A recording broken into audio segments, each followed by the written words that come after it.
Welcome back to my channel ఎఫ్రీ Praveen. So మనమైతే వాళ్ళ కొబ్బరి పచ్చడి ఎలా చేసుకోవాలో చూసేద్దాం. దానికోసం ఒక టెంకాయని తీసుకొని మీకు ఎవరి మీద కోపం ఉంటే వాళ్ళ బుర్రని టెంకాయలు ఊహించుకొని రాకేసి దడేలు మన కొట్టారంటే 2 పెచ్చులు అయిపోద్ది అనమాట.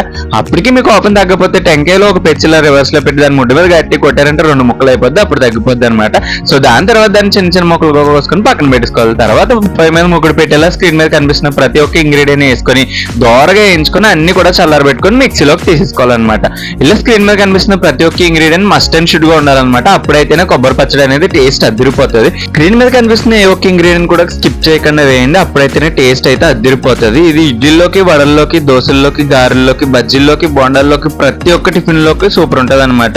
పచ్చడి సగం టేస్ట్ అయితే తాలింపు ఇంకో సగం టేస్ట్ ఇస్తుంది అనమాట. పచ్చడికి తాలింపు లేని పచ్చడి వేస్ట్ వేస్టోభ్య అనమాట. తాలింపు వేసుకొని పచ్చడి అలా దోశల్లోకి తీసుకొని తింటే టేస్ట్ అయితే అదిరిపోయింది. మీరు ఒకసారి ట్రై చేసేయండి.